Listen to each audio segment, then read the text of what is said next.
The terminal has also been equipped with modern ship loaders and echo hoppers for the safety of both workers and members of the port community. The terminal has been completed at a total cost of $85 million United States dollars. Chairperson, as I indicated earlier, one of the reasons for me being here this morning is to cut the sword for the work to commence on the construction of a modern oil and gas services terminal as part of the strategic development of the port of Takoradi to service the emerging petroleum hub. The completion of this project, which is estimated at $98 million United States dollars, will accommodate oil and gas service providers, fabrication companies, exploration companies, and their suppliers for supply-based activities. Operationalization of this facility is expected to begin in February 2023. That is in 3 months' time. The concessionaire, another wholly owned Ghanaian entity, which has already spent $147 million United States dollars on constructing the facility, will spend the next 3 months equipping the facility for it to become operational. We must commend the promoters of the Atlantic Terminal Services for this dynamic and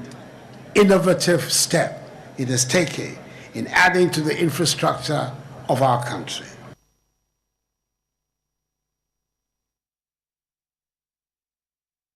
Na yeko asante His Royal Majesty Otumfo Sejitu the second aswe oyemponi ede futu anase kokobo ama asoafo ahodo ewo memu meche ministers se wonfa ahobrase no kwaredie ene adwumaden wonye adwumaden pa se de beya o man Ghana yempuntu sem ene yeyedie nso ebetimi akonanimo. Asante ne Otumfo Setutu autosumieno eden nsem wetudwa ewo manhia himfie abra emrahye bedwani owosoame onmonyamfo oseche mensa bonsu onokra na ye majority leader in parliament and a minister for parliamentary affairs wone ne honkani ekopie mu onom se omo eba beda Asante hene ase emfie enumnie na Otumfo na ankasa na daroma ahemfo omo wosoame ekaboma omo si eye emrahye bedwani se wo yesumpa hene na afi ne yire so yesumpa hema na ase afata se emfie no e wose obepie wo manhia himfie no de aseda edema niwura Asante hene na no na Asante hene e kire se asoafo ahodo na afi mrahye bedwafo no yede omo akogira saa de bia ne se omo nsom omo emanfo osese ye osoafo anase wo ye mrahye bedwani a wo ho de maganafo enti adwuma wo se wo ye no eno na wo se wo ye empuntu dwuma se wo banfo bediyie eno nkuto na wo se wo ye sompa hene na de ama no suma na obesom me asoma Asante mansa na de asom Ghana manso aka maka cheneda se nyame mu ani se fa kotutua nkrofo ani a obitua wani no ati kwanza na ade akotua nkrofo ani we de meeting mu keke enu nti ne sompa hene no ti sompa hene breman ni aba mu nyina sompa hene no anu odi ma me so mane remfri no obu ani ani die no mfa me saa onuan ma di na chi ba ya ye ne no wa abam ye wo hin nyina ye meka chere ye meka chere no isa na me refri mo ya mfa ho brase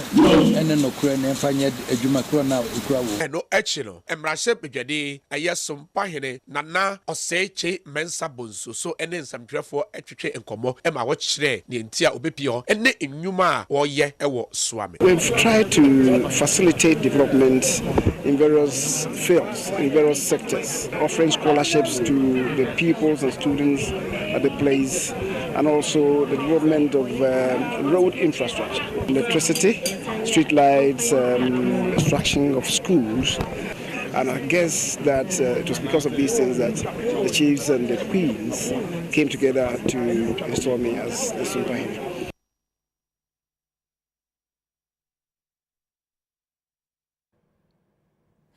Onimonyamfo Samo Abujinapo Swafa wo hwe ensase enafei oboade enipa so ewo mangane mu na opanyin ebie atnaye foforo kra ewo Minerals Commission omo head officer ewo Enkranmante mu hanom na sa atnaye yi eye Ghana Mine Repository and Tracking Control Room we no eba beboa se de be yampanyifo ebetimi di omani edi eye efomegudi ayetu enam kwan paso no ombetimi di omani edi ekira galamse yebetu susa ewo mangane mu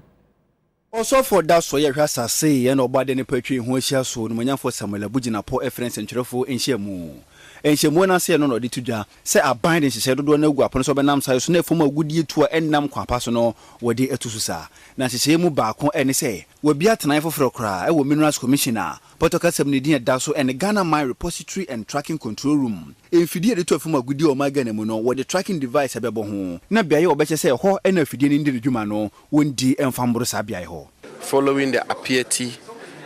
incident, the tragic incident in Apieti, the government, through the Ministry of Lands and Natural Resources, set up a committee to come up with recommendations which will forestall the recurrence of such an incident. One of the key recommendations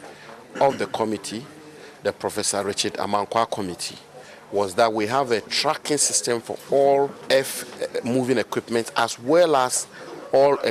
vehicles which will transport explosives in our country. And as you can tell today, we now have a fit-for-purpose, robust, very comprehensive monitoring and tracking system here at the Minerals Commission, which will first of all track all vehicles which transport explosives in our country on a real-time basis, and which will also track all excavators which are used for mining in our country. The excavator is turned out to be the most destructive piece of equipment when it comes to illegal mining in our country. And to have an infrastructure such as what we've commissioned, which will track all excavators, I tell you, it's going to be a game changer. It's going to help us a great deal in our quest to deal with illegal small-scale mining. Na ye company a friend Kofi Asare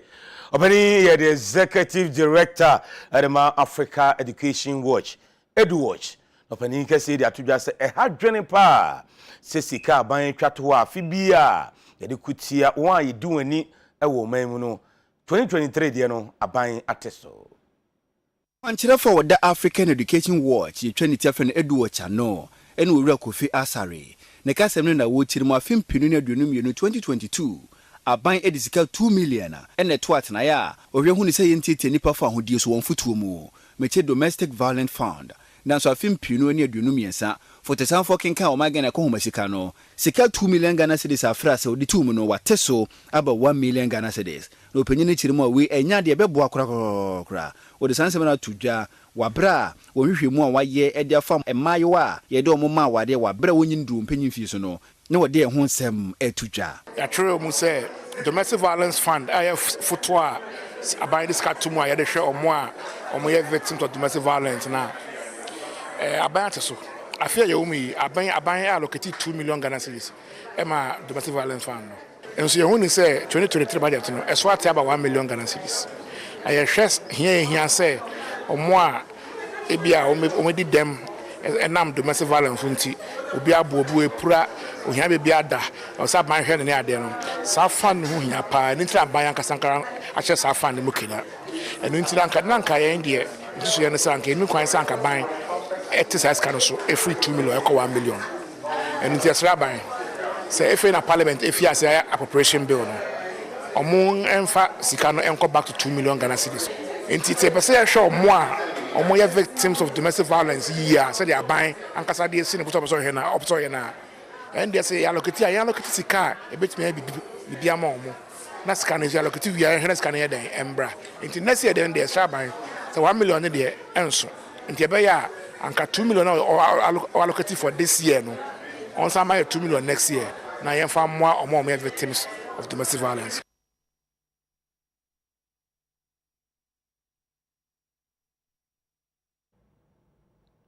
Na for penny Emma Ghana Mine Workers Union eye Abdul Mumun Bana na openyi akasa achemu say eye domestic debt exchange program bindi aba wo so de ba betoto yesika semiye na etimi agina brane no omochro mo ne aban enya adwen kra enti mpanyimfo iso mo behwe se de be ye kuma ne nyina obie ni ho a obehwe ne 1 peso kra e wo san hye we ehun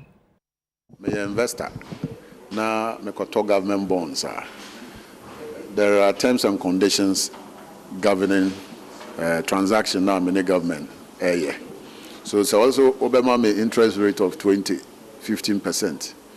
and the maturation period so maybe quarterly and now yearly. Let's say I also they be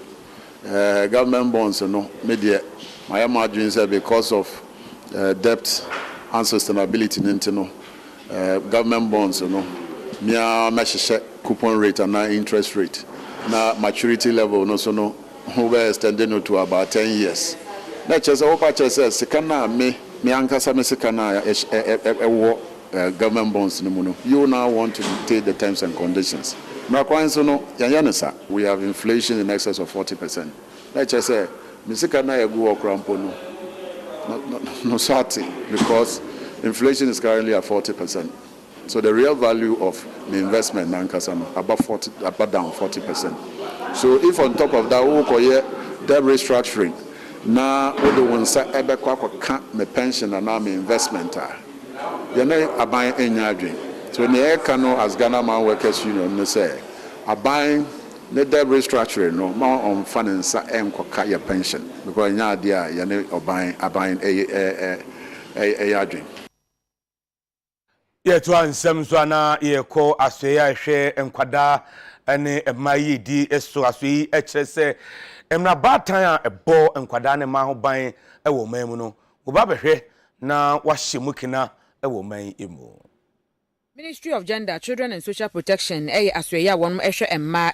ene nkwada bambo ne omuyedie ensem so na womu echiremu a gender protection laws no mechire ensha hodo ene mmara hodo omode ehwe ebo emma nkwada ne memma eho ebra nyina no wompese womo san ehwe mu biemu na cheso womu review we no womo ya ne saasa de be yo mbetimi amabambo nsem no emu ayere no obi etieti obi fa ahodie ensem so a womo etimi ahwe mamra ene no aka ebi mu tieti ankofo fa ahodie ensem so ehwe womo ania ya enkwada ye wo mama aware na afi enuoma enkaye bia eye ne ye asonko pa eno mpeso wo ede hwe won senkaye oba bi wo ho no ma ne kun buru no prepra no anu hu ne so odo ne yie pa nti ukoto se wo ye ne saa wo se nye hwe we nyina enti eno wo mpeso obi abetieti obi afa ahodi ensem so nti no wo mo san abo gender protection laws no ekire biemu no mo timi ede aboa Honorable Larry Bazuera Abudu gender minister designate wode ensem atudwa. We are trying to review the legal framework such as the Domestic Violence Act and its ally,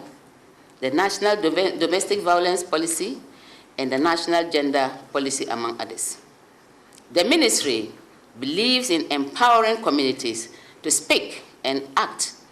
appropriately against the various abuses. In view of this, the concept of paralegals was introduced in 2019, and so far, over 80 market women and Queen Mother executives have been empowered with basic knowledge and legal framework to better respond and assist survivors at the market and their communities.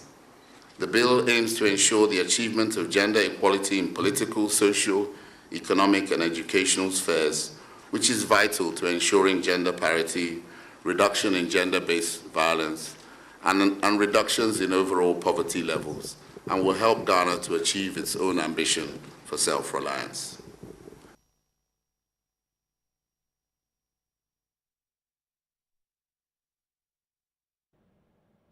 Ene na ye begina we so ni ahome kase ebo no so abasisi ya ye ba enkomo twetwe ye de beto amoso.